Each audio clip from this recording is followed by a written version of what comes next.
Bismillahirrahmanirrahim. Assalamualaikum warahmatullahi wabarakatuh. Berita Al-Hijrah 4 Oktober bersama saya Nazira Syaringat. Kita saksikan tajuk utama malam ini. Parti politik tidak pengaruhi kuasa Perdana Menteri.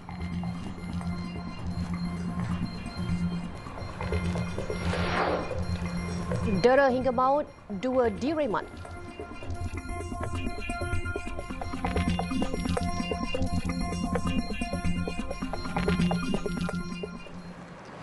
Seorang lelaki tempatan berusia 28 tahun bersama pembantu rumahnya, seorang wanita warga asing berusia 40 tahun, direman 7 hari bermula hari ini. Ia bagi membantu siasatan berhubung kes penderaan sehingga menyebabkan kematian seorang kanak-kanak berusia 3 tahun di sebuah rumah di Taman Skudai, Johor Bahru 2 hari lalu. Perintah reman terhadap kedua suspek itu dikeluarkan Magistrate R. Salini di Mahkamah Magistrate Johor Bahru. Penahanan ke atas suspek bagi membolehkan kes disiasat mengikut Seksyen 302 Kanun Keseksaan. Kedua-dua individu berkenaan sebelum itu tiba ke mahkamah pada jam 9 pagi dengan kawalan pihak polis. Terdahulu, media melaporkan seorang kanak-kanak lelaki berusia 3 tahun maut dipercayai didera ketika di bawah jagaan pengasuh di sebuah kediaman di Taman Skudai pada malam Ahad. Ketua Polis Johor, Datuk Kamaluzaman Mahmud berkata, susulan itu, 2 suspek berkenaan ditahan pada Isnin bagi membantu siasatan. Difahamkan suspek lelaki merupakan rakan kepada bapa mangsa yang diminta menjaga 2 anaknya termasuk mangsa sejak 3 bulan lepas. Datuk Kamaluzaman berkata, suspek menerima upah RM2,800 sebulan untuk menjaga 2 beradik itu. Menurutnya, pemeriksaan awal menemui kesan lebam dan luka pada badan mangsa dan mayat telah dihantar ke Hospital Sultanah Aminah Johor Bahru untuk bedah siasat. Adik mangsa yang berusia 1 tahun dilaporkan selamat dan tidak mengalami sebarang kecederaan. Pelakon Zulkifli Arifin atau Zul Arifin 36 tahun didenda RM30,000 oleh Mahkamah Session Sepang hari ini selepas mengaku bersalah memuat naik kandungan video bersifat sumbang di laman media sosial pada 18 Mac lalu. Pengakuan dibuat Zul Arifin selepas pertuduhan dibacakan di hadapan Hakim Nur Hisham Muhammad Jaafar. Mengikut kertas pertuduhan, Zul Arifin didakwa membuat hantaran video tersebut menggunakan aplikasi akaun Instagram Zul_Arifin dengan niat menyakiti hati orang lain. Pertuduhan ke atasnya dibuat mengikut Seksyen 233-1-A Akta Komunikasi dan Multimedia 1998 dan boleh dihukum mengikut Seksyen 233-3 Akta sama. Sabit kesalahan, tertuduh boleh dikenakan hukuman denda maksimum RM50,000 atau penjara tidak melebihi setahun atau kedua-duanya dan boleh didenda RM1,000 bagi setiap hari kesalahan itu diteruskan selepas pensabitan. Sebelum hukuman dijatuhkan, Timbalan Pendahulu Raya Suruhanjaya Komunikasi dan Multimedia MCMC Fazril Sani Muhammad Fazil memohon mahkamah memberikan hukuman berat sebagai pengajaran kerana tertuduh telah mengundang reaksi negatif. Pegam tertuduh PC Varam kemudian memohon mahkamah meringankan hukuman kerana pelakon tersebut tiada rekod jenayah dan perlu menanggung kos perubatan bapa dan kakaknya serta bertindak pantas memadam kandungan tersebut. Sebelum ini timbul kontroversi selepas pelakon itu memuat naik video yang memaparkan babak panas dipercayai adegan dalam sebuah drama. Tindakan itu menimbulkan kecaman pelbagai pihak serta mendapat perhatian Menteri Komunikasi dan Multimedia Tan Sri Anwar Musa. Semua masjid di negeri Kedah diingatkan untuk tidak menyentuh isu politik kepartian dalam khutbah Jumaat. Pengerusi Jawatankuasa Agama, Pendidikan dan Sumber Manusia Negeri Datuk Najmi Ahmad berkata, Jabatan Hal Ehwal Agama Islam Negeri Kedah akan meningkatkan pemantauan bagi memastikan perkara itu tidak berlaku.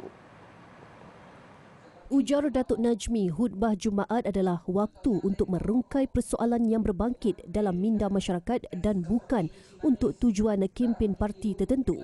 Namun sekiranya intipati khutbah menyentuh isu kepentingan awam, ekonomi atau pentadbiran negara, ia dibenarkan.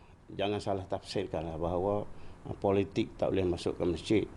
Ya, Islam itu ialah agama yang syumul, yang komprehensif, yang termasuk dalamnya ialah soal siasat, politik.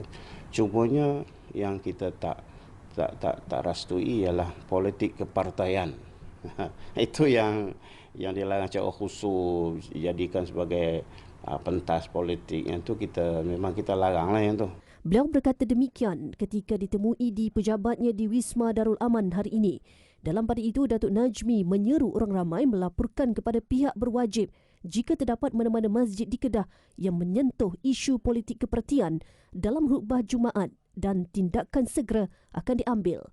Terdahulu, orang awam mempertikai apabila ada masjid yang memasukkan isu politik di dalam khutbah Jumaat yang menjadi tular di laman Twitter baru-baru ini.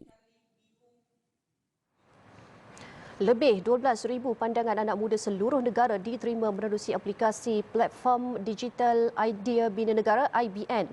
Perdana Menteri Datuk Seri Ismail Sabri Yaakob berkata, platform itu dibangunkan bagi membolehkan golongan belia mengemukakan idea serta inspirasi mereka ke arah pembangunan negara. Beliau berkata penyumbang idea terbesar iaitu 57.9% adalah dalam kalangan belia lingkungan 18 hingga 21 tahun. Dalam usaha memperkukuhkan semangat keluarga Malaysia, kerajaan sentiasa peka dan prihatin terhadap golongan belia dan anak muda dengan memastikan luahan suara mereka sentiasa didengari dan diberikan perhatian. Ini kerana anak-anak muda mempunyai idealisme yang sangat penting kerana mereka didedahkan idea-idea yang lebih progresif yang diperolehi melalui input internet sama ada dari dalam maupun luar negara. Beliau berucap pada Majlis Perasmian IBN 2022 di Universiti Teknologi Mara Shah Alam. Ujar Datuk Seri Ismail Sabri, berdasarkan data dan maklumat yang diperoleh menerusi aplikasi IBN itu, ia akan membantu kerajaan dalam menyediakan inisiatif yang bersesuaian untuk golongan anak muda. Ketika ini katanya kerajaan amat prihatin terhadap isu peluang pekerjaan yang menjadi kerisauan golongan belia susulan terdapat 46.2% hanya memperoleh pendapatan bulanan kurang daripada RM2,500 sebulan. Justru Perdana Menteri berkata kerajaan telah memperkenal pelbagai inisiatif termasuk perantis lepasan sekolah dan graduan yang membenarkan majikan untuk menggaji pekerja berusia 18 hingga 30 tahun dengan menyediakan insentif berjumlah RM900 sebulan. Kuasa mencadangkan pembubaran Parlimen terletak sepenuhnya di bawah bidang kuasa Perdana Menteri dan pandangan serta cadangan diutarakan parti-parti politik tidak akan mempengaruhi keputusan itu. Perdana Menteri Datuk Seri Ismail Sabri Yaakob berkata setiap pandangan dan cadangan yang diterima akan diteliti namun ia tidak mempengaruhi keputusan yang bakal dibuat beliau. Keputusan untuk pembubaran ini tak ada kena-mengena dengan parti-parti politik yang lain. Sebelum ini pun tak pernah dibincang secara terbuka macam ini tentang tarikh pembubaran Parlimen dan sebagainya. Dulu Perdana Menteri umumnya bubarlah Parlimen. Ya, mana ada parti-parti politik lain beri pandangan dan campur tangan dari segi pembubaran. Dulu tak pernah. Bukan setakat dulu perundingan perbincangan dengan parti lain. Dengan parti sendiri pun tak ada perbincangan. Beliau ditemui pemberita selepas sesi dialog awam Idea Bina Negara IBN di Universiti Teknologi Mara UiTM Shah Alam. Datuk Seri Ismail Sabri berkata ketika ini terdapat pelbagai tarikh pembubaran Parlimen yang diperkatakan. Namun beliau meminta semua pihak menunggu pengumuman yang akan dibuatnya nanti. Peluang pekerjaan untuk warga tempatan akan dipastikan tidak terjejas walaupun jumlah pekerja asing di Malaysia dijangka mencecah lebih 2.1 juta orang dalam masa terdekat. Menteri Sumber Manusia Datuk Seri M. Saravanan berkata pihaknya berjanji akan memastikan segala permohonan untuk membawa masuk pekerja asing akan dikaji secara mendalam. Maka selepas segala permohonan ini, saya perlu mengkaji sebagai Menteri Sumber Manusia, saya perlu mengkaji secara mendalam sama ada perlu atau tidak. Kalau tidak, ini akan mengurangkan peluang-peluang pekerjaan kepada warga tempatan. Semua orang minta, kalau kita lihat apa-apa yang Ibu Barat sebut, kalau saya dah luluskan semua orang atas permintaan mereka, mungkin orang tempatan tak ada pekerja di negara kita. I don't want Kuala Lumpur Malaysia to become a dumping ground. Beliau berkata demikian di Dewan Rakyat ketika menjawab soalan Ahli Parlimen Jempol Datuk Seri Muhammad Salim Sharif mengenai jaminan kerajaan bagi peluang pekerjaan kepada warga tempatan apabila tambahan kemasukan pekerja asing ke negara ini dalam masa terdekat. Menurut Datuk Seri Saravanan, ramai 2,127,722 pekerja asing dijangka berada dalam negara untuk bekerja di pelbagai sektor dalam tempoh 1 ke 2 bulan lagi. Jumlah itu merupakan angka terbesar berbanding 1.8 juta pekerja asing sebelum COVID-19. Oleh itu katanya, segala permohonan baharu pekerja asing selepas ini akan dikaji secara mendalam. Malaysia tidak berhadapan atau menuju krisis.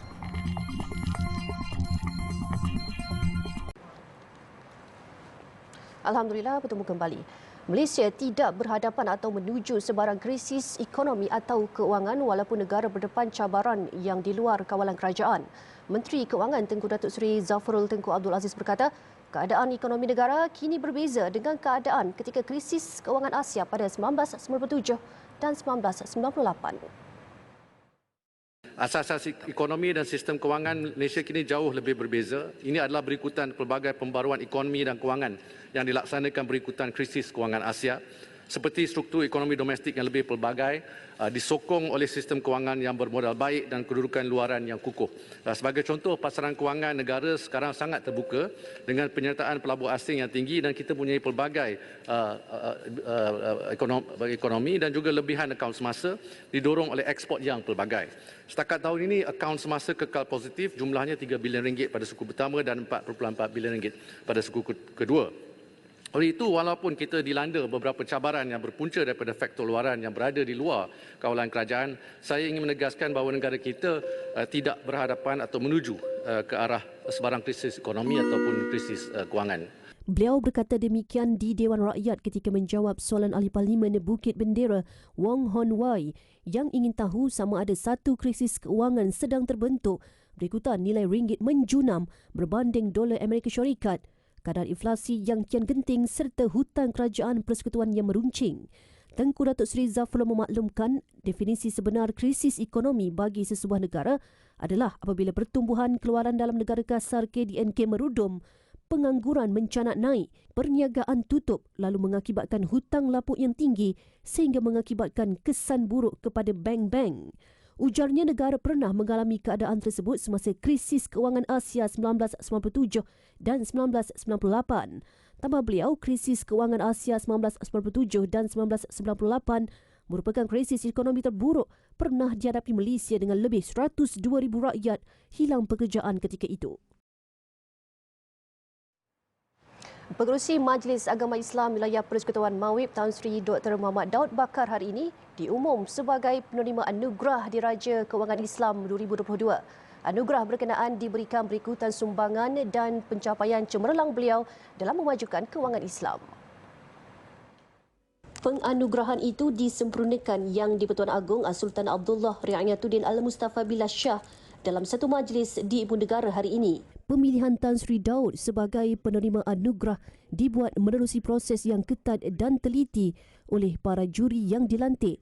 Beliau merupakan cendekiawan syariah yang terkemuka dan diiktiraf secara meluas atas sumbangannya kepada pembangunan industri kewangan global. Menurut Tan Sri Daud, penganugerahan itu satu penghormatan buat dirinya dan memberikan beliau lebih semangat untuk lebih memajukan kewangan Islam. This is the era of transparency and traceability. With the coming of the smart technology, we have to be whiter than white in terms of compliance, governance, engagement and what have you. Perhaps in the past, we were able to do something which is not that transparent and visible, but Alhamdulillah, another challenge is to make the whole thing that we do is very much transparent and visible enough to the stakeholder, the public. Turut mencemar duli ke majlis tersebut Raja Pemaisuri Agong Tuanku Hajah Azizah Aminah Maimunah Iskandariah, Sultan Perak Sultan Nazrin Shah serta Raja Permaisuri Perak Tuanku Zara Salim. Turut hadir pengerusi panel Juri Anugerah Diraja 2022 Tun Musa Hitam, Pengerusi Eksekutif Suruhanjaya Sekuriti Malaysia Datuk Seri Awang Adik Hussein dan Menteri Keuangan Tengku Datuk Seri Utama Zafrul Tengku Abdul Aziz.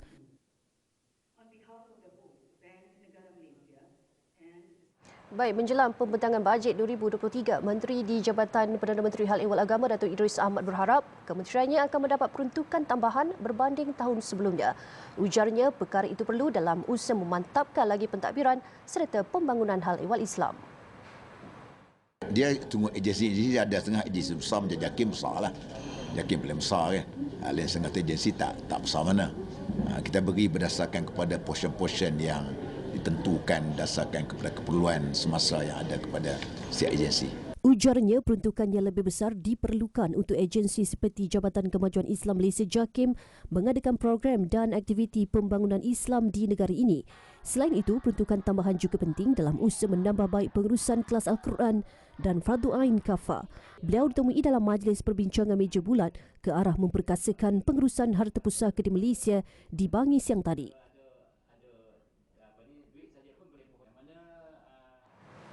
Pusat Kutipan Zakat PKZ Pahang menjalinkan kerjasama bersama 35 pengusaha emas di negeri itu dalam usaha mempertingkatkan kesedaran kewajipan membayar zakat kepada golongan pembeli emas.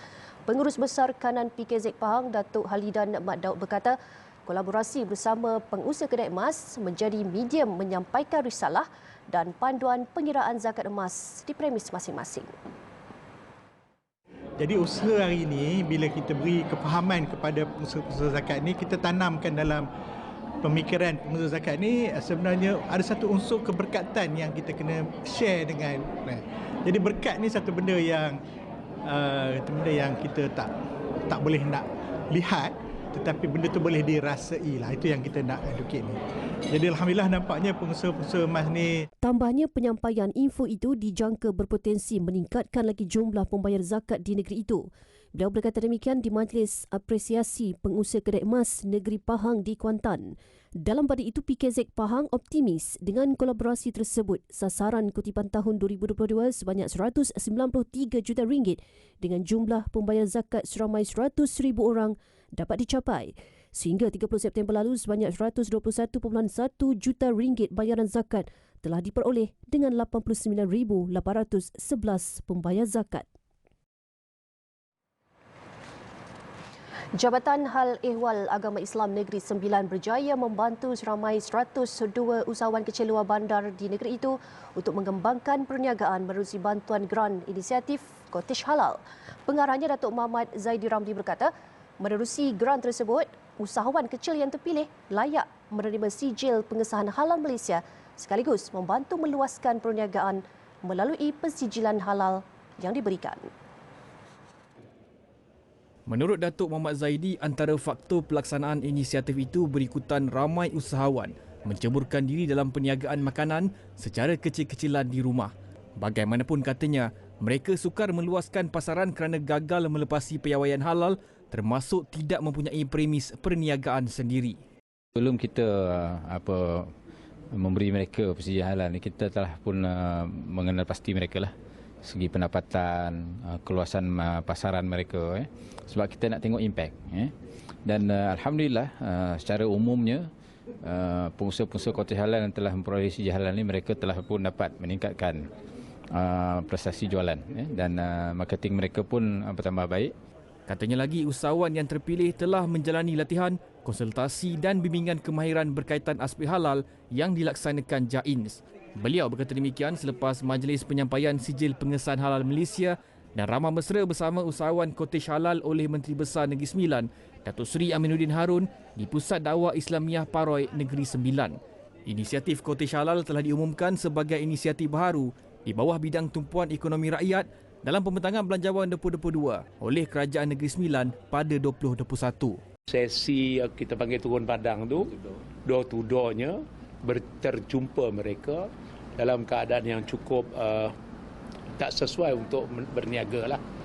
Tetapi apabila dibantu dengan gotong royongnya, selepas tu diberikan motivasi, alhamdulillah hari ini dia dapat menjual putu mayam dengan ada sijil halal. Jadi ini yang kita harapkan lebih banyak lagi. Itu juga yang berniaga di rumah, buat keripik pisang di Jempol, yang buat makanan rendang maman di Gemencih. Jadi banyak lagi industri-industri begini. Dan yang penting kadang-kadang ada ibu-ibu tunggal yang berniaga kuih apa nama dia? Kuih segera. Kuih segera yang harus frozen, yang harus sejuk beku, yang harus kita bantu mereka untuk kembangkan. Menerusi inisiatif Cottage Halal, sebanyak RM500,000 telah diperuntukkan untuk membantu para usahawan menaik taraf premis dan alatan sebagai memenuhi piawaian halal yang ditetapkan. Semuanya bergerak di rumah-rumah yang tak ada audit lagi lah, maknanya kecil-kecilan. Tapi dengan adanya inisiatif kerajaan negeri, Cottage Halal ni, dia banyak membantu pengusaha-pengusaha ni untuk dia berkembang. Kan? Satu, dia akan dapat sijil halal itu sendiri dan dia akan dikenali oleh orang, maka akan datang ramai yang nak memulihkan order dan seumpamanya.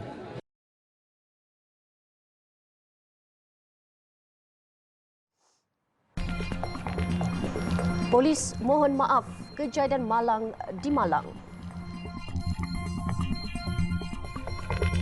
Alhamdulillah, masih bersama berita Al-Hijrah. Kita ke perkembangan luar negara. Korea Utara menembak peluru berpandu balistik ke arah Jepun dalam siri ujian senjata yang masuk kali kelima dalam tempoh 10 hari. Pelancaran peluru berpandu itu memaksa Jepun mengeluarkan arahan kepada rakyatnya agar berlindung di bawah tanah atau dalam bangunan.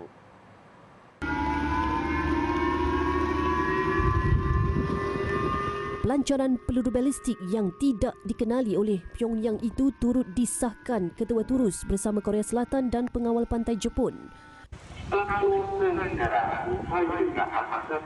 Rakyat Jepun di dua wilayah utara negara itu berdepan detik cemas apabila siren kecemasan diaktifkan selain pengumuman agar penduduk mencari pelindungan.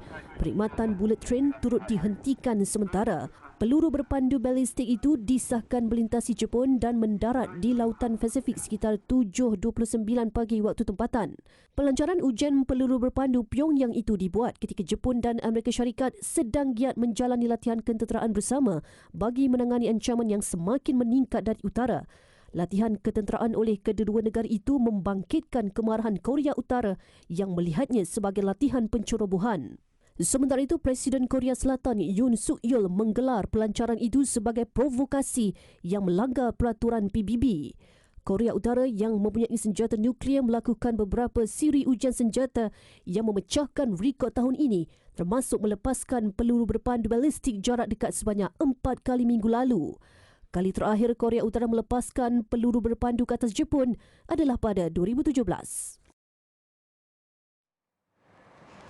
Ketua Polis Jawa Timur Niko Afinta memohon maaf atas serempuhan kanjuruhan yang mengorbankan 131 orang selepas 4 hari tragedi dan pihaknya mengambil tanggungjawab atas insiden berkenaan dan berjanji akan membawa dalam kejadian itu ke muka pengadilan.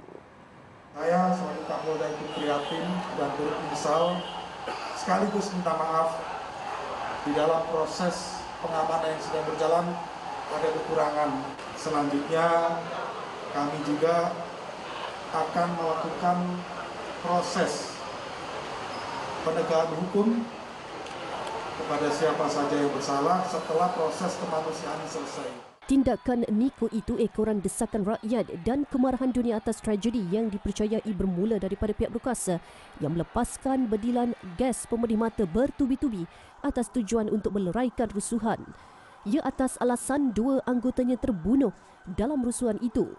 Insiden tercetus selepas penyokong Arema FC menyerbu masuk padang selepas pasukannya kalah 2-3 kepada Persebaya Surabaya yang sebelum ini tidak pernah kalah kepada musuh tradisinya itu selama lebih 2 dekad. Selepas 4 hari, angka rasmi mangsa maut meningkat kepada 131 orang dan lebih 30 daripadanya adalah kanak-kanak. Mereka meninggal dunia akibat sesak nafas dan dipijak terutama di pintu keluar stadium, manakala lebih 320 lagi cedera. Kejadian malang yang berlaku di Malang itu antara tragedi stadium terburuk di dunia dalam sejarah bola sepak. Di Ecuador, 15 banduan dilapor terbunuh dalam rusuhan di penjara di Bandar Latacunga, manakala lebih 20 lagi cedera. Rusuhan melibatkan kumpulan-kumpulan banduan yang terlibat dengan pengedaran dadah. Angkatan Tentera dikerah membantu pihak berkuasa penjara menangani insiden.